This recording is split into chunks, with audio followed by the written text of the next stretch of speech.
നമ്മൾ ഇന്നത്തെ അതിഥിയിലേക്ക് കടക്കുകയാണ്. ഒരുപാട് വനിതാ സംരംഭകരെ ന്യൂസ് 3 പ്രേക്ഷകർക്ക് പരിചയപ്പെടുത്തിയിട്ടുണ്ട്. ഇന്ന് നമ്മുടെ അതിഥിയായി ഒരു കുഞ്ഞു സംരംഭക, ആളല്ല കുഞ്ഞ്, സംരംഭമാണ് കുഞ്ഞു സംരംഭകയാണ് എത്തുന്നത്. ത്രയംബകാസ് ജ്വൽസ് ആൻഡ് ഹെർബൽസ് എന്ന കുഞ്ഞു പ്രസ്ഥാനത്തിന്റെ ഉടമയായ രമ്യ അശ്വിനിൽ. രമ്യയുടെ സംരംഭത്തിന്റെ പ്രത്യേകത എന്തെന്ന് രമ്യ തന്നെ പറയും. സ്വാഗതം രമ്യ. ഈ മൂക്കുത്തി എന്ന് പറയുന്നത് എനിക്ക് തോന്നുന്നത് ഇപ്പൊ ഏറ്റവും വെൽക്കം. മൂക്കുത്തി എന്ന് പറയുന്നത് ഇപ്പൊ ഏറ്റവും ട്രെൻഡിങ് ആയ ഒരു ഓർണമെന്റ് ആണ് തോന്നുന്നു. ഓരോ കാലഘട്ടത്തിലും അങ്ങനെ ചില ഓർണമെന്റ്സിനോട് ഒരു പ്രത്യേക താല്പര്യം ഉണ്ടാവും. ഇപ്പൊ മൂക്കുത്തിയും ബുഗാഡിയും ഒക്കെ ട്രെൻഡ് ആവുന്ന ഒരു കാലമാണ്. ഇപ്പൊ ഞാൻ മൂക്കുത്തി ഇടുന്ന ആളാണ്. അപ്പൊ എവിടെ മൂക്കുത്തി കണ്ടാലും ശ്രദ്ധിക്കും. അങ്ങനെയുള്ള ആളുകളുടെയൊക്കെ ഒരു സന്തോഷ കേന്ദ്രമാണെന്ന് തോന്നുന്നു രമ്യയുടെ ത്രയംബക. എങ്ങനെയാണ് ഈ മൂക്കുത്തി എന്നുള്ള ഫോക്കസിലേക്ക് വന്നത് രമ്യ?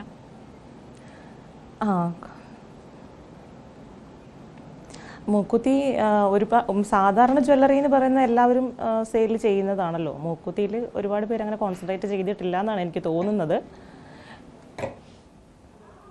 അപ്പൊ അതുകൊണ്ട് മൂക്കുത്തി ഫോക്കസ് ചെയ്ത്, അതോ രമ്യക്ക് മൂക്കുത്തിയോടുള്ള ഒരു പേഴ്സണൽ ഇഷ്ടമായിരുന്നു? എങ്ങനെയാണ് മൂക്കുത്തിയിലേക്ക് എത്തിയത് എന്നതായിരുന്നു എന്റെ സംശയം.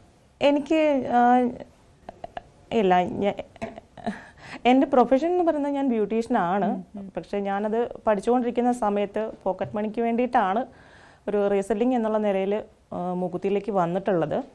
പക്ഷെ വന്നതിന് ശേഷം ഞാൻ കോഴ്സ് കഴിഞ്ഞ സമയത്ത് ഇത് നിർത്താമെന്നുള്ളൊരു തീരുമാനത്തിലായിരുന്നു. പക്ഷേ ആ സമയത്ത് എനിക്ക് ഇങ്ങോട്ട് അന്വേഷിച്ച ആളുകൾ വരാനായിട്ട് തുടങ്ങി. ചേച്ചി ഇപ്പോൾ ഇത് സെയിൽ ചെയ്യുന്നില്ലേ, എന്താണ് എന്ന് ചോദിച്ചിട്ട് ഇങ്ങോട്ടേക്ക് ആളുകൾ വരാനായിട്ട് തുടങ്ങി. അങ്ങനെ നമ്മൾ സിൽവറിലും കൂടെ തുടങ്ങി. സിൽവർ ആദ്യമേ പുറത്തുനിന്ന് എടുത്തിട്ടായിരുന്നു സെയിൽ ചെയ്തിട്ടുണ്ടായിരുന്നത്. ഇപ്പോഴും അത് തുടരുന്നുണ്ട്. അപ്പോൾ ഡിസൈൻസ് അയച്ചു തന്നിട്ട് ചോദിക്കാൻ തുടങ്ങി, ഇത് നിങ്ങൾ ചെയ്ത് കൊടുക്കുന്നുണ്ടോ, എങ്ങനെയാണെന്നുള്ളത്. അപ്പോൾ അങ്ങനെ ഗോൾഡ് പ്ലേറ്റഡ് ഓർണമെന്റ്സ് യൂസ് ചെയ്യുന്ന ചിലർക്ക് അലർജീസ് ഒക്കെ ഉണ്ടല്ലോ. അപ്പോൾ അങ്ങനെ ഞാൻ സിൽവറിൽ ചെയ്തിട്ട് ഗോൾഡ് പ്ലേറ്റഡ് ചെയ്തിട്ട് അങ്ങനെ സെയിൽ ചെയ്യാനായിട്ട് തുടങ്ങി. അപ്പം പൊന്നിയിൻ സെൽവൻ 2ന്റെ ഐശ്വര്യ യൂസ് ചെയ്തിരുന്ന മൂക്കുത്തി നമ്മൾ ചെയ്തിട്ടുണ്ടായിരുന്നു. അപ്പോൾ അത് അത്യാവശ്യം ക്ലിക്കായിട്ടുണ്ടായിരുന്നു. അങ്ങനെ പിന്നീട് ഓർഡേഴ്സ് വന്നു തുടങ്ങി. അങ്ങനെയാണ് ഇപ്പം ഇൻസ്റ്റഗ്രാമിൽ ഒരു പേജിലൂടെ നമ്മൾ ഓൺലൈൻ സെയിലാണ് ചെയ്യുന്നത്. വന്നെടുക്കുന്നവരും ഉണ്ട്, പക്ഷെ കുറവാണ്. സാധാരണ ഞാൻ അതാ പറഞ്ഞത്, ഇപ്പോൾ ഒരു മൂക്കുത്തി കഴിഞ്ഞ കുറച്ച് വർഷങ്ങളിലാണ് തോന്നുന്നു ഇങ്ങനെ എല്ലാവരും ഒരു മൂക്കിൻ്റെ രണ്ട് സൈഡും കുത്തലൊക്കെ ട്രെൻഡിങ് ആയിട്ട് അധിക കാലമായിട്ടില്ല. ഇപ്പോൾ ആളുകൾ പരമാവധി മൂക്കുത്തിയിൽ എന്തൊക്കെ ഫാഷൻ പരീക്ഷിക്കാം എന്ന് നോക്കുന്ന ഒരു സമയമാണ്. അങ്ങനെയുള്ളവർക്ക് രമ്യയെ എത്രത്തോളം അവരൊക്കെ സമീപിക്കുന്നുണ്ട്? കാരണം പല വെറൈറ്റിയാണ്. ഇപ്പം നമ്മൾ സ്ക്രീനിൽ രമ്യയുടെ തന്നെ പ്രോഡക്ട്സ് കാണുന്നുണ്ട്. പല സ്വാസ്തിക് സിഗ്നേച്ചർ കാണുന്നുണ്ട്, ഓം കാണുന്നുണ്ട്, ചില സമയത്ത് താമര, അല്ലെങ്കിൽ അങ്ങനെ പല ഡിസൈൻസ് ആണല്ലോ അല്ലേ? അതെ, എനിക്ക് നമ്മൾ ഓർണമെന്റ്സ് ചെയ്ത് കൊടുക്കുന്ന കൂടെ മൂക്കു കുത്തിയിട്ടുള്ള ആളുകൾ ചോദിക്കാറുണ്ട്, ചേച്ചി ഇത് ഇന്ന ഓർണമെന്റ്സിൻ്റെ കൂടെ മൂക്കുത്തിയും കൂടെ കിട്ടുമോ എന്ന് ചോദിക്കാറുണ്ട്. അപ്പം നമ്മൾ മാക്സിമം അങ്ങനെ സെറ്റാക്കി കൊടുക്കാനും ശ്രദ്ധിക്കാറുണ്ട്. ഗോൾഡ് പ്ലേറ്റിൽ അങ്ങനെ ചെയ്യുന്നത് കുറച്ച് എനിക്ക് പറ്റാറില്ല. അതുകൊണ്ട് മാക്സിമം സിൽവറിൽ ചെയ്തിട്ട് കൊടുക്കാറുണ്ട്. അങ്ങനെയാണ് പാലയ്ക്ക നാഗപടത്തിൻ്റെ ഒക്കെ ചെയ്തിട്ടുള്ളത്. അത് പുറത്തേക്ക് അങ്ങനെ ഇറങ്ങിയിട്ടില്ലാത്ത ഡിസൈനാണ്. അപ്പോൾ അത് നമ്മളൊരു സെറ്റാക്കിയിട്ടൊക്കെ കൊടുക്കലുണ്ട്. രമ്യ തുടങ്ങിയത് ഒരു ബ്യൂട്ടീഷ്യൻ കോഴ്സാണ് പഠിച്ചത് എന്നൊക്കെ പറഞ്ഞു. ഞാൻ രമ്യയുടെ ഒരു പോസ്റ്റൊക്കെ വായിച്ചപ്പോൾ എങ്ങനെയൊക്കെയാണ് ലൈഫ് നമ്മളെ ഓരോ സ്ഥലത്ത് കൊണ്ടെത്തുമ്പോൾ ആ ചെല്ലുന്ന സ്ഥലത്ത് നമ്മളെങ്ങനെ ബ്ലൂം ചെയ്യണം എന്നുള്ളതാണല്ലോ ഏറ്റവും പ്രധാനം. നമ്മുടെ യാത്രയിലൊക്കെ, ഏത് മനുഷ്യന്മാരുടെ യാത്രയിൽ ഏറ്റവും പ്രധാനം അതാണ്. നമ്മൾ പോകുന്ന വഴി, നമ്മൾ എത്തിച്ചേരുന്ന സ്ഥലം, അവിടെ നമ്മളെങ്ങനെ സർവൈവ് ചെയ്യുന്നു എന്നൊക്കെയാണ്. അപ്പോൾ രമ്യയുടെ ഈ ഒരു സംരംഭക യാത്ര എങ്ങനെയായിരുന്നു?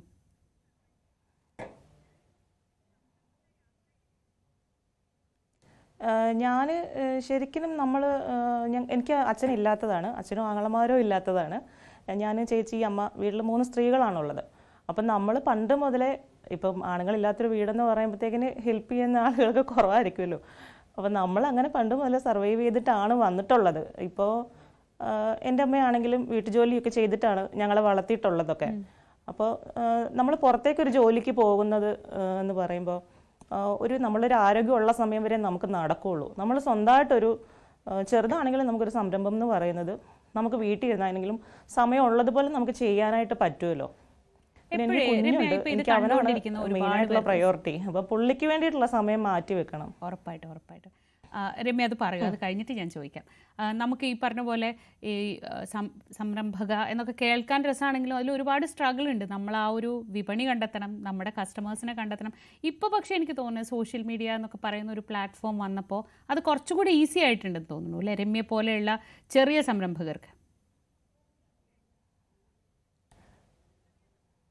അതെ അതെ, എനിക്ക് ശരിക്കും സോഷ്യൽ മീഡിയ എങ്ങനെ യൂസ് ചെയ്യണം, അല്ലെങ്കിൽ നമ്മളൊരു സെയിലുമായിട്ട് ബന്ധപ്പെട്ട് അങ്ങനെ യൂസ് ചെയ്യണം എന്ന് എനിക്ക് അറിയില്ലായിരുന്നു ശരിക്കും.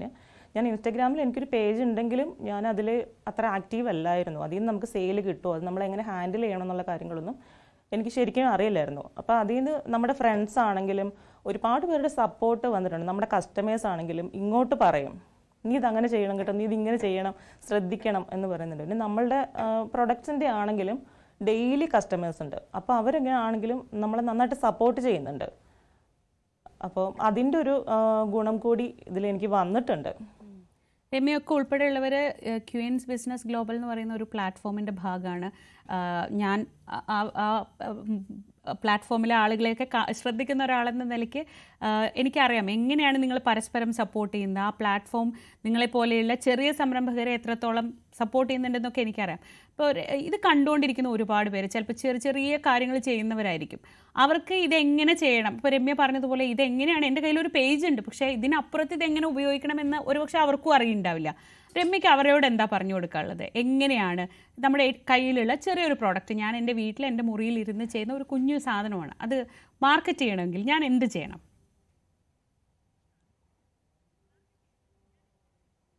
ഞാൻ ഫസ്റ്റ് എൻ്റെ സെയിൽ തുടങ്ങുന്നത് തന്നെ ഞാൻ QBG നിന്നാണ് തുടങ്ങുന്നത്. ഞാൻ പുറത്ത് ചെയ്തിട്ടുണ്ടായിരുന്നെങ്കിലും എനിക്ക് ചെറിയ ചെറിയ സെയിലുകളെ വന്നിട്ടുണ്ടായിരുന്നുള്ളൂ. പക്ഷേ എൻ്റെ ഫസ്റ്റ് ഓർഡർ തന്നെ ഞാൻ മൂക്കുത്തി QBGയിലാണ് എനിക്ക് സെയിൽ കിട്ടിയത്. അത് തന്നെ എനിക്കൊരു 40ഓളം അടുത്ത ഓർഡറുകൾ എനിക്ക് ആ ഒരൊറ്റ ഇതിൽ പോസ്റ്റിൽ വന്നിട്ടുണ്ടായിരുന്നു. നമ്മൾ ആ ഗ്രൂപ്പിലേക്ക് വരുന്നത് തന്നെ അതിന് ആദ്യമേ ഞാനൊക്കെ വരുന്ന സമയത്ത് അഡ്മിൻസ് തന്നെയാണ് കാര്യങ്ങൾ ചെയ്തിട്ടുണ്ടായിരുന്നത്. 5 അഡ്മിൻസ് ഉണ്ട്, അവർ തന്നെയായിരുന്നു കാര്യങ്ങൾ ചെയ്തിട്ടുണ്ടായിരുന്നത്. പക്ഷേ അവരുടേതായ തിരക്കുകളുണ്ട്, പിന്നെ ആളുകൾ കൂടി വരുമ്പോൾ ഹാൻഡിൽ ചെയ്യാനുള്ള ബുദ്ധിമുട്ടുകളൊക്കെ തുടങ്ങി. നമ്മൾക്ക് ടെക്നിക്കൽ ടീമുണ്ട്. അപ്പം അങ്ങനെ ഒരു ഗ്രൂപ്പിലൂടെ ഞാൻ തുടങ്ങിയത് കൊണ്ട് തന്നെ എനിക്ക് കസ്റ്റമേഴ്സിനെ കണ്ടെത്താൻ ഉള്ളൊരു ബുദ്ധിമുട്ട് ഒരു പരിധി വരെ ഒഴിവാക്കിയിട്ടുണ്ടായിരുന്നു. അപ്പോൾ ഞാൻ നേരത്തെ ചോദിച്ച പോലെ ഞാൻ വീട്ടിലിരുന്ന് ചെറിയതായിട്ട് ചെയ്യുന്ന ഒരാളാണ്. അങ്ങനെയാണെങ്കിൽ ഇങ്ങനെ ഒരു പ്ലാറ്റ്ഫോമിലേക്ക് എങ്ങനെ വരാൻ പറ്റും? അവർക്ക് ഇതിന്റെ ഭാഗമായിട്ട് അവരുടെ കാര്യങ്ങൾ എങ്ങനെ സെല് ചെയ്യാൻ പറ്റും?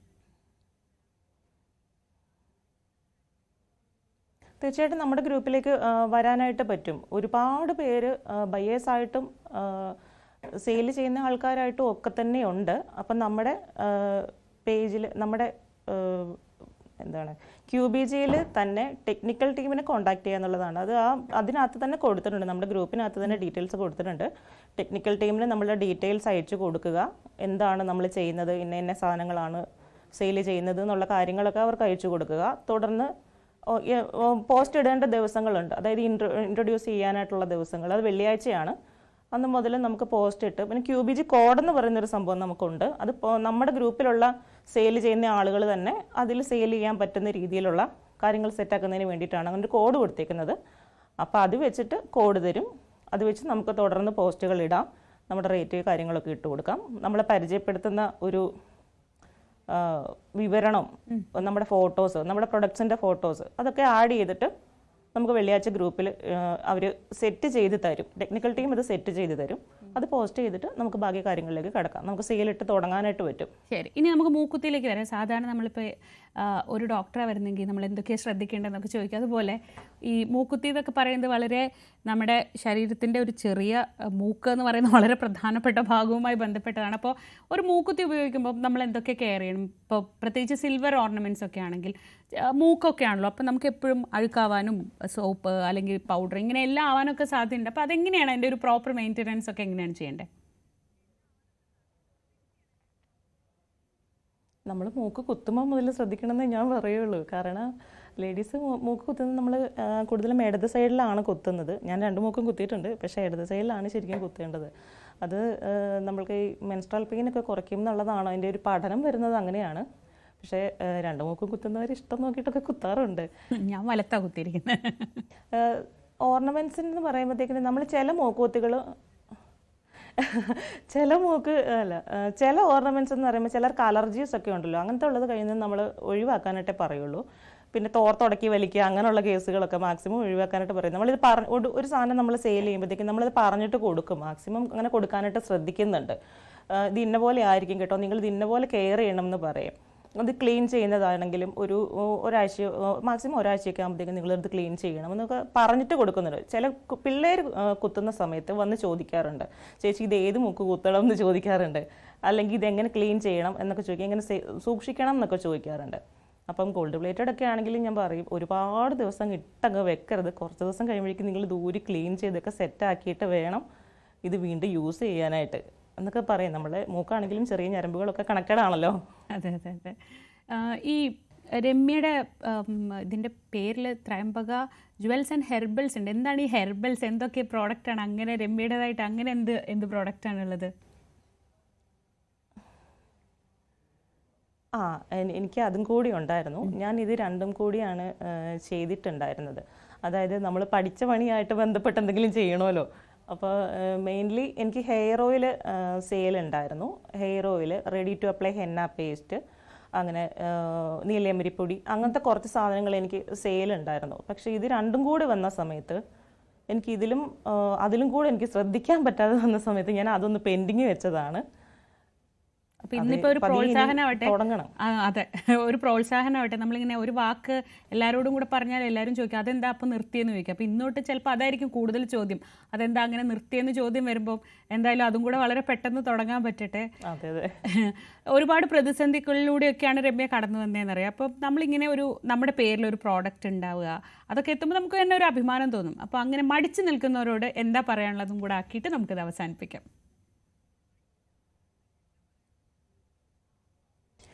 ചേച്ചി, ഞാൻ എന്ന് പറഞ്ഞാൽ എനിക്കിപ്പം മോനുണ്ടായ സമയത്ത്, കൊറോണയുടെ സമയത്തായിരുന്നു എനിക്ക് മോനുണ്ടായത്. പക്ഷേ ആ സമയത്ത് ഒരു 1.5 മാസത്തോളം ഞാൻ ഹോസ്പിറ്റലിൽ അഡ്മിറ്റൊക്കെ ആയിട്ടാണ് എനിക്ക് ഡെലിവറി ഒക്കെ കഴിഞ്ഞ് എനിക്ക് ഭയങ്കര മെൻ്റൽ പ്രഷർ ആയിപ്പോയിരുന്നു. ഞാൻ ഹസ്ബൻഡിനോട് പറയും, ഞാൻ ചിലപ്പോൾ ഇറങ്ങി ഓടും എന്നൊക്കെ പറയും. അപ്പോൾ എനിക്ക് എന്തെങ്കിലും ചെയ്യണം, എനിക്കിത് പുറത്ത് കിടക്കണം എന്നുള്ളൊരു ചിന്താഗതി ഉണ്ടായിരുന്നു. ഞാൻ അങ്ങനെയാണ് ശരിക്കും ബ്യൂട്ടീഷ്യൻ കോഴ്സ് പഠിക്കാനായിട്ട് വീണ്ടും എറണാകുളത്തേക്ക് വന്ന് ഞാൻ ചെയ്തു തുടങ്ങിയത്. അങ്ങനെയാണ്. അതിന് ശേഷമാണ് ഓർണമെൻറ്റ്സിലേക്ക് വന്നിട്ടുള്ളതും ഇത് ചെയ്തിട്ടുള്ളതും. നമുക്കറിയാലോ, നമ്മുടെ മനസ്സിനറിയാലോ നമുക്ക് എന്താണ് വേണം, നമ്മൾ എങ്ങനെ മുന്നോട്ട് പോയാലും നമുക്കൊരു ഐഡിയ കിട്ടും എന്നുള്ളത്. മടിച്ചിരുന്നാലും നമ്മളവിടെ ഇരിക്കുകയുള്ളൂ, നമ്മൾ ഇറങ്ങാന്നുള്ളതേ ഉള്ളൂ. നമുക്കൊരു ഇന്നത് ചെയ്താൽ ക്ലിക്കാവും തോന്നിയാൽ ക്ലിക്കാകുമോ എന്ന് ചിന്തിച്ചാൽ ക്ലിക്കാവില്ല, ക്ലിക്കാക്കണം എന്ന് ചിന്തിച്ചാൽ ക്ലിക്കാവും. ഇറങ്ങിയാലേ പറ്റുള്ളൂ. ശരി, അത് തന്നെയാണ്, ക്ലിക്കാക്കണം എന്ന് ചിന്തിച്ച് ഇറങ്ങണം. ആവുമോ എന്ന് സംശയിച്ചിരുന്നാൽ എപ്പോഴും ഇരിക്കലേ ഉണ്ടാവുള്ളൂ. എന്തായാലും സന്തോഷം രമ്യ, സംസാരിക്കാൻ കഴിഞ്ഞതിൽ. രമ്യയുടെ ത്രയംബകയ്ക്ക് എല്ലാ ആശംസയും നേരുന്നു. കൂടുതൽ വലിയ ബിസിനസ് മേഖലകളിലേക്കൊക്കെ പോകാൻ പറ്റട്ടെ എന്ന് ആശംസിക്കുന്നു. Thank you so much Ramya. Ramya Shinil. Ramya ഒരു ചെറിയ സംരംഭകയാണ്, മൂക്കുത്തിയാണ് രമ്യയുടെ ഏരിയ. രമ്യയുടെ ത്രയംബക എന്ന പേജ് സെർച്ച് ചെയ്താൽ നമുക്കൊക്കെ കാണാം, മൂക്കുത്തിയൊക്കെ വാങ്ങാം.